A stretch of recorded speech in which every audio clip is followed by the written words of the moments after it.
अच्छा, तो हमारे पास ये है Charcot Marie Tooth disease. Charcot Marie Tooth disease जो है ना वो एक इनहेरिटेड मतलब फैमिली में चलता है, इनहेरिटेड डिसऑर्डर है पेरिफेरल नर्व का, और ये बच्चों में स्टार्ट हो जाता है और ये फैमिली से आता है। जाहिर सी बात है हेरिडिटरी मोटर सेंसरी न्यूरोपैथी है, मोटर भी आता है, सेंसरी सिस्टम भी जाता है, न्यूरोपैथी है, नर्व की वजह से होता है। और इसका मेन जो कॉज है वो म्यूटेशन होता है पेरिफेरल नर्व्स की अंदर, और ना ही आप अपनी मूवमेंट जो म्यूटेशन होती है उन पेरिफेरल नर्व में जो आपकी मूवमेंट और सेंसेशन को कंट्रोल करती है। पॉलीन्यूरोपैथी है, मतलब एक से ज़्यादा नर्व्स को इन्वॉल्व करती है और डिफरेंट डिजीज़ के सिम्टम्स आते हैं और ये ओवर द टाइम इसके सिम्टम्स इंक्रीज़ करते जाते हैं। इसके जो बहुत कैरेक्टरिस्टिक फीचर्स है ना वो है हाई आर्च फीट होता है एक बंदे का, फिर weakness of foot dorsiflexors हैं उनकी वीकनेस होती है, वेस्टिंग ऑफ डिफरेंट लिम जो डिस्टल लिम के मसल्स होते हैं उनकी वीकनेस हो जाती है, पैरेस्थीसिया होता है, ट्रिपिंग होती है, बार बार बंदा गिरता है, हैंडल लेग की वीकनेस होती है, क्लॉ हैंड्स हो जाते हैं, थिन काव्स हो जाते हैं, हाई स्टेपेज गेट होता है, फुट ड्रॉप हो जाता है। ठीक है, हाई आर्च फुट ड्रॉप और हैमर टोज हो जाती हैं। ये बंदा प्रेजेंट कर सकता है रिपीटेड स्ट्रेन के साथ। इन बंदों के अंदर विजन और हियरिंग भी लॉस हो जाता है। उसके बाद हमारे पास ना इसके अंदर डिफरेंट किस्म की टाइप्स हैं, कौन कौन से जीन्स की बेसिस पे हमने डिवाइड किया हुआ है इसको, किस तरह डिजीज़ इनहेरिट होती है, कितनी नर्व की कंडक्शन है, एज क्या है जब ऑनसेट हुआ था, सोरिटी कितनी है किसी कंडीशन की, इसके ऊपर हमने क्लिनिकल सिम्टम्स क्या आ रहे हैं पेशेंट को। फिर उसके बाद हमारे पास कौन सी साइड पे नर्व डैमेज हुई है इसके मुताबिक हम लोगों ने इसको डिवाइड कर दिया हुआ है। उसके बाद हमारे पास different type of Charcot Marie Tooth disease की जो टाइप्स हैं वो चार्कोट मैरी 1 2 3 4 एक्स DI और ये है टाइप्स। अब इसके अंदर सबसे जो ज़्यादा कॉमन है वो CMT 1 और 2 है, क्योंकि ये दोनों ऑटिज्म डोमिनेंट है।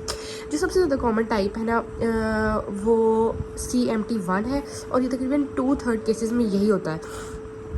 ये बहुत डीमाइलेटिंग डिजीज़ है, मतलब ये जो आपके एक्सॉन के ऊपर जो माइलिन शीट की कवरिंग होती है ना उसको डीमाइलेटेड कर देती है और उसकी वजह से जो आपका एक्सॉन का फंक्शन है वो डिस्टर्ब हो जाता है और बहुत ज़्यादा डीबिलिटेटिंग मतलब बहुत ज़्यादा दर्द करने वाली डिजीज़ है। फिर टाइप 2 है, ये न्यूरोनल फॉर्म है डिजीज़ की और ये डीजनरेट कर देती है पूरे ही एक्सॉन के नर्व फाइबर को, पर ये थोड़ा सा ये जेनेटिक म्यूटेशन की वजह से होती है और ये थोड़ा सा लेस वेयर डिजीज़ है, इतनी डीबिलिटेटिंग डिजीज़ नहीं है। उसके बाद जो हमारे पास इसका डायग्नोसिस है ना वो हमने मसल एग्जामिनेशन की बेसिस पे करना है और लैब इन्वेस्टिगेशन पे करना है। जो एग्जामिनेशन है ना उसके अंदर आपने सबसे पहले मसल वीकनेस देखनी है, आर्म और लेग और हैंड फीट में कितनी मसल वीकनेस है। फिर आपने देखना है कि कितना मसल बल्क कम हो गया है, लोअर लेग में मसल बल्क तो नहीं कम, रिफ्लेक्सेस तो नहीं कम, सेंसरी लॉस तो नहीं है, हैंड और फुट में फुट डिफॉर्मिटी देखनी है, हमने हाई आर्च और हैमटो देखना है। फिर उसके बाद हमने माइल्ड स्कोलियोसिस देखना है, स्कोलियोसिस हो जाएगा, हिप डिस्प्लेजिया हो जाएगा, हिप का डिस्फंक्शन आ जाएगा।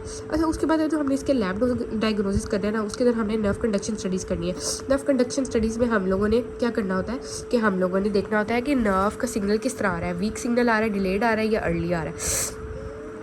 ठीक है, वो इसके अंदर क्या होगा, वीक और डिलेड सिग्नल्स आएंगे। फिर उसके बाद हम लोगों ने इलेक्ट्रोमायोग्राफी कर लेनी है। इलेक्ट्रोमायोग्राफी के अंदर क्या हम इलेक्ट्रिकल एक्टिविटी को देंगे और इसके अंदर जो मसल्स की इलेक्ट्रिकल एक्टिविटी है वो रिलैक्सड होगी, मसल जो है वो रिलैक्स होगा और जल्दी टाइटन करेंगे, जल्दी रिलैक्स करके देखेंगे, तब उसकी EMG लेंगे और टाइटन करके देखेंगे। दोनों केसेस में हम इसकी EMG लेंगे। ठीक है, उसके बाद हमारे पास नर्व बायोप्सी है, वो पेरिफेरल नर्व को हम काफ में से इंसिजन देके निकाल लेते हैं और फिर उसके बाद उसको डिस्टिंग्विश करते हैं और लैब में भेजते हैं और वो डिस्टिंग्विश करके बताते हैं कि आपको CMT है या नहीं। उसके बाद जेनेटिक टेस्टिंग है, जेनेटिक टेस्टिंग से हमें सबसे ज़्यादा जेनेटिक टेस्टिंग ही की जाती है और इससे पता लग जाता है कि CMT है या नहीं, और ये ब्लड सैंपल लेके करते हैं जेनेटिक टेस्टिंग। उसके बाद हमारे पास जो सबसे ज़्यादा इंपेयरमेंट हमें मिलेंगी, मसल वीकनेस मिलेगी, इंड्योरेंस कम होगी, प्रोप्रियोसेप्शन कम होगी, सेंसेशन लॉस भी है, मोटर लॉस भी है। उसके बाद हमारे पास एम्बुलेशन जाहिर सी बात है डिक्रीज़ हो जाएगी और डिक्रीज़ हो जाएगी उसकी ग्रॉस मोटर स्किल्स के अंदर कमी आ जाएगी। उसके बाद मैंने इसके जो मैनेजमेंट है उसको लिख लिया छोटा सा करके। इसके अंदर ये है कि हमारे पास ये एक डिज़ीज़ है, ये स्लोली आहिस्ता आहिस्ता बढ़ती है। ठीक है, कुछ आपके पास जब ये डिज़ीज़ के साथ कोई भी पेशेंट आएगा ना तो कुछ मेंबर फॉर एग्जांपल आपके पास जो पेशेंट आएगा ना वो मे बी व्हील चेयर वाला हो, पर आप अगर उसके इर्द गिर्द के फैमिली मेम्बर्स के ऊपर देखेंगे ना तो इनके अंदर फुट डिफॉर्मिटीज़ होंगी और मतलब कि इससे पहले वाले स्टेज की डिजीज़ होगी। और जो टाइप 1 जो CMT टाइप 1 है ना उसका बहुत पूरा डायग्नोसिस है क्योंकि वो एक बहुत डिबिलिटेटिंग डिजीज़ है। ठीक है, उसके बाद इसकी मेडिकल मैनेजमेंट में कोई ख़ास स्पेसिफिक मेडिसिन नहीं है जिसके हम देते हैं। अर्ली सर्जरी हम इसके अंदर नहीं कर सकते क्योंकि ये एक प्रोग्रेसिव डिजीज़ है, तो अगर आप छोटे बच्चे की सर्जरी अर्ली कर देंगे तो आगे जाके उसको डिजीज़ डेवलप दोबारा ही होनी है या बढ़नी है, तो आप अर्ली सर्जरी नहीं करते, ब्रेस लगा देते हैं फुट को जो उसको डॉर्सिफ्लेक्शन उसकी ज़रा करेक्ट कर देता है। फिर उसके बाद सर्जरी कर देते हैं, आर्थोडाइसिस कर देते हैं, प्लांटर फेशिया को रिलीज़ कर देते हैं।